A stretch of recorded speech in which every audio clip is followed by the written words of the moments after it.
Good morning, Coolest Coast. It's time for Coffee on the Coast. Good morning, everyone. Welcome to this episode of Coffee on the Coast. I'm your host today, Tina Prigge. Delighted to welcome back to the show, Andrew Dunbar. Hi, Andrew.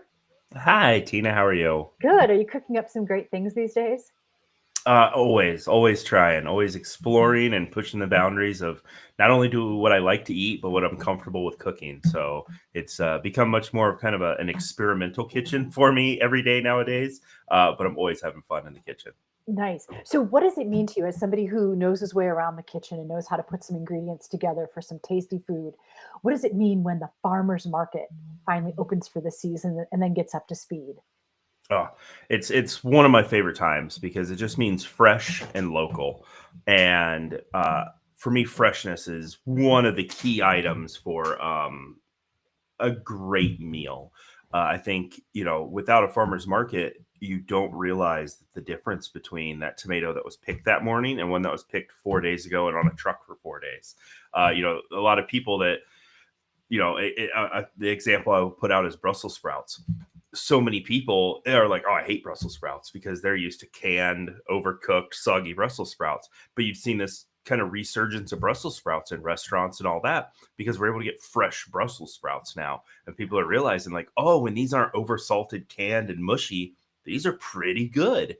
So let's take that into, shrink it down into Manitowoc, and that's what we have. The basils just taste that much better. The mint's that much more minty. The tomatoes are that much sweeter. The corn's that much sweeter. So it really opens up the possibilities of a dish by keeping it fresh. And then two, the local aspect. A great saying I always like: if it grows together, it goes together.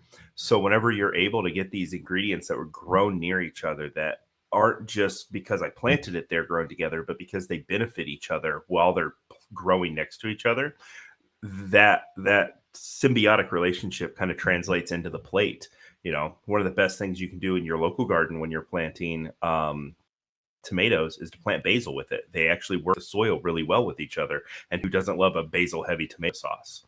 Right. So being able to actually talk to the farmers and ask them these questions like, hey, do you only plant tomatoes in this, or do you rotate your crops around? Oh, you rotate your crops. That means nutrients are getting put back into the soil, not just being taken out. So then you have healthier plants. Asking them, oh, what do you spray? Do you pesticide? What do you do for any bug control? Oh, you do, it's all organic. Awesome. Thank you. Is really, really nice. It's not just, a big green giant on a can bringing their food in from somewhere. I get to talk with the person growing these food. Yeah, how amazing to establish that relationship with like a local farmer. Exactly. So when you're going to prepare something in the kitchen, Andrew, and you go to the farmer's market, do you already have like a list in hand, or do you go to the farmer's market and let it inspire you and based on what's available, choose what to make in your kitchen? Yeah, so that's kind of a both. A lot of times I'll go in knowing like, oh, I want to get some tomatoes because I'm planning on tacos are a big thing. I have two children, so Taco Tuesdays we do every time, but we like to make like fresh pico and keep it a little fresh. So in the summer market in the summer, we're like, all right, let's go and get us some tomatoes. Let's go try to get some onions and some fresh cilantro. And then while we're there, we're walking around all these. I always end up finding something for Wednesday's dinner or Thursday's dinner, or something else that's wasn't on the list at all, but definitely caught my eye. So Nice, nice. Well, this is exciting because you are planning an event with the library. Let me put up this placard. It is at the Market with Andrew, and it's happening on Saturday, May 31st from 10 a.m. to noon. But it starts off, Andrew, with you leading a group around the farmer's market and choosing some items and then going back to the library to prepare them. Is that right? that's correct. So we did this twice last year, and I believe right now the plan is twice this year, with May 31st being the first one. The second one will be in September, I believe, is what we were talking. No set time on it yet. We wait till we get a little closer to set that date, just so we can kind of see how everything's going. And it was very successful last year. So what we're going to do is meet outside the library. Last year, I want to say it was a group of about 20 to 25 people. And then we will go walk the market together. And I will kind of take the lead in talking about like, oh, here's this ingredient, here's something I like to do with it. Here is this stand. You can tell they have a lot of herbs. Well, that's because in the spring, herbs are when they're really fresh and they grow fast. Herbs are typically the first thing that comes out of the ground in most people's gardens if they are perennials.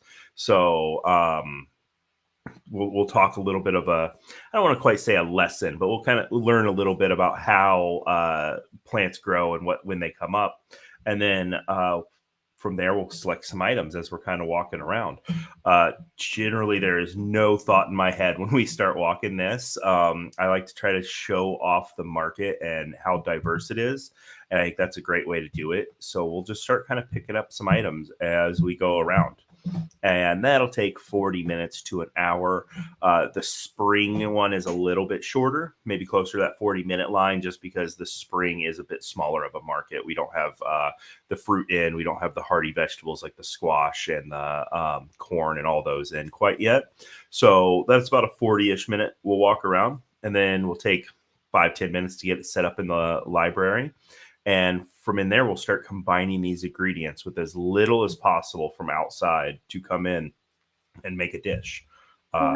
And yeah, just kind of talk it out. It's a very interactive. So this isn't a sit here and listen to me talk thing. This is, I want to hear you talk. I want to know what you guys do with your tomatoes. I want to know what you guys do with your squash. I want to know what you guys love about going to the market. If you have a family recipe you're willing to share, to pass around. So very interactive. What a great example, too, to show how the farmer's market and what's available can inspire then the food that you're going to make. Exactly. And I honestly do feel that the farmer's market is one of the best places to shop for food in the summer and in the winter, as we do have a winter's market. Obviously, not as much grows in the winter, but I really do feel that keeping families eating fresh foods it's not just healthy, but it's delicious. You think back even 50 years ago, trying to get fresh vegetables in the winter was not something possible. So while it's a little more accessible now, I still think we need to utilize the farmer's market when it's there and get the best quality when we can get it. Get those in-season veggies, get those in-season fruits. With all the things that become local at the farmer's market, do you find that people are starting to prepare more traditional things again based on that availability? Recipes that have been handed down through families, for example? Yes, absolutely. I think not only traditional passed down recipes, but I think the farmer's market leads to simplicity in items. The days of preparing giant appetizers or jello molds with all kinds of stuff in it and all these different items, it's kind of gone, because right now I can go to the farmer's market and get let's say I'm having a party Saturday night, or get a backyard little get together with some friends. I can go to the farmer's market and I can get a really good loaf of sourdough bread. I can get some really good tomatoes and some basil, and typically there's even honey available and other stuff like that. And I have all the ingredients for a really good bruschetta that I can put on some sourdough toast in my backyard. And it's cost efficient. It's delicious because it's all local, craft, well done ingredients. And if I'm having friends from out of town, or maybe friends that aren't foodies, or something like that, it really opens their eyes, because maybe those Roma tomatoes from the big box grocery store is all they've ever had before. And this is their first time getting a beefsteak tomato or an heirloom Black Betty tomato or something like that. So it really can help open their eyes. And now we have one more connection point of, oh man, that stuff, how did you make that? Oh, here's the recipe. It's dicing up a tomato with a little bit of fresh salt on it and some pepper. That's all we did. So I think, to go back to your original question, I do think it's bringing some tradition back, but I also think it's bringing simplicity back, which for a lot of people, big elaborate meals, just they can't do it every single night. We have more people working than 9 to 5 or later or second shifts, and they don't have 3 hours to put together their dinner. They need something they can do in a half hour, 45 minutes. But they also don't just want to eat processed boxed food.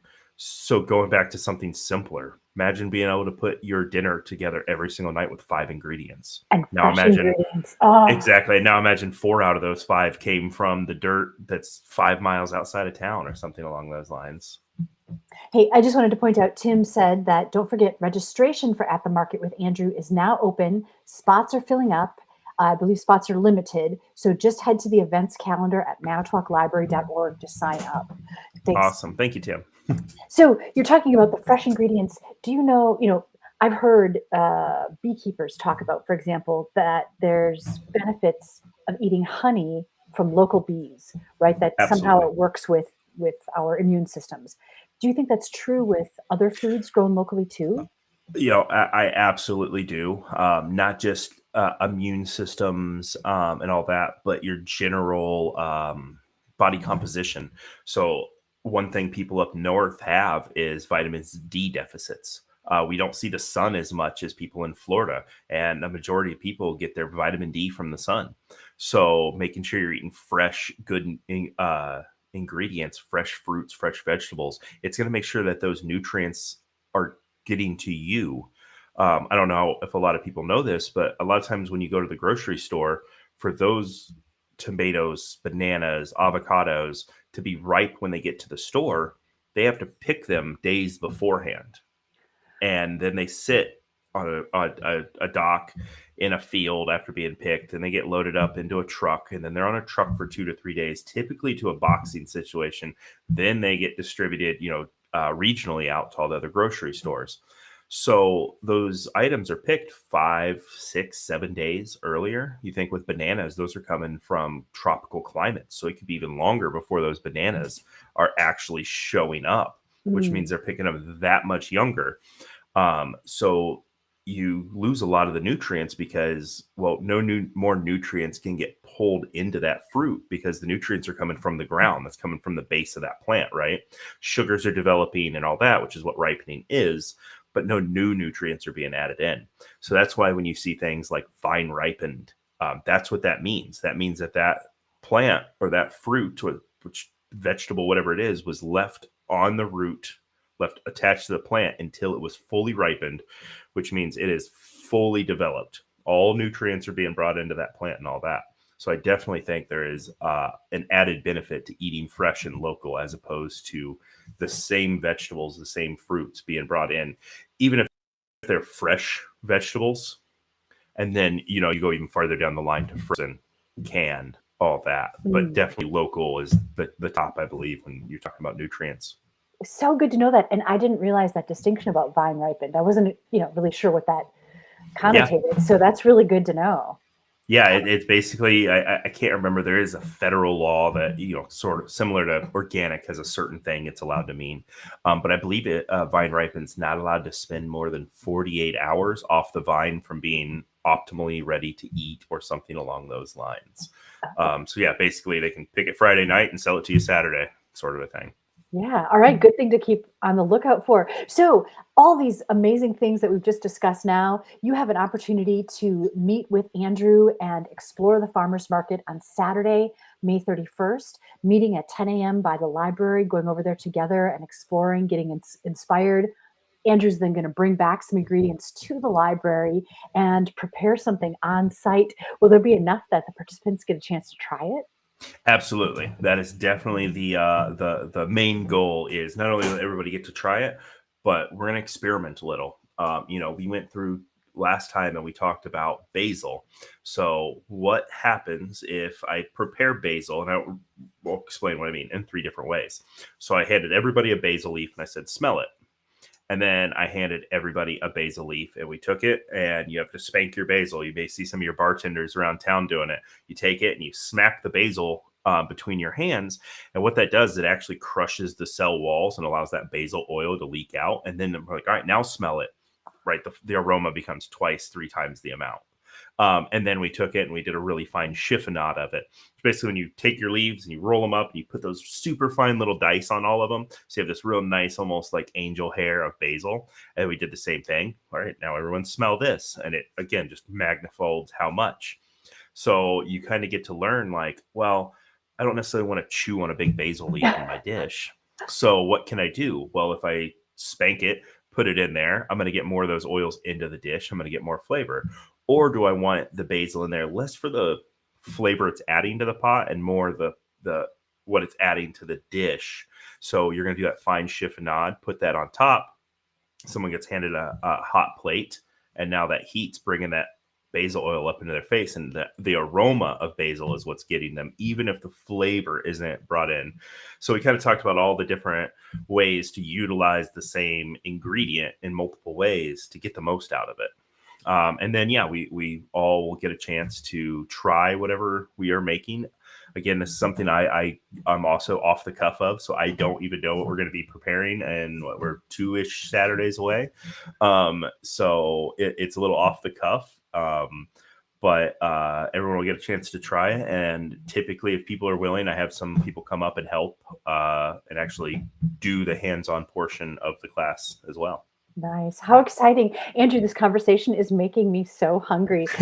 Same. And I'm really glad you explained the term spank, because if I had seen that in a recipe, like I know what a pinch is, but I would not have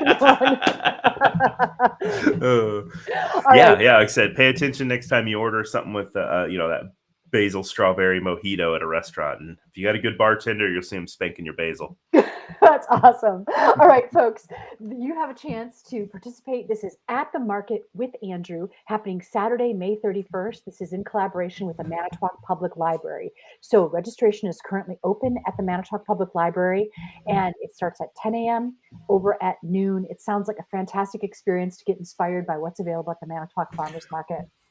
Absolutely. And with the registration, I just want to put a note on there for everybody. If you don't want to do the cooking class part of it, you do not need to register. That is just for the cooking portion, because there is about 25 seats. So it is limited to that. If you just want to go to the farmer's market and walk around, or if you happen to be at the farmer's market and you see this group of people, I'm about 6'3", 6'4", if you count the bun. So you'll see me walking around. And if you just want to kind of mosey over and see what we're talking about, feel free. That portion of it's no registration. It's just the cooking portion of it that needs the registration due to limited seating. Awesome. Andrew, thank you so much for sharing your talents with the community. I think it's incredible. Well, thank you for what you do and making sure the community stays connected and putting a spotlight on all the stuff on this amazing community. You've been watching Coffee on the Coast. I'm your host today, Tina Prigge. My guest, Andrew Dunbar. At the Market with Andrew, happening Saturday, May 31st through the Manitowoc Public Library. Thanks, everyone, so much for watching. Take care, Andrew. Thank you. You too.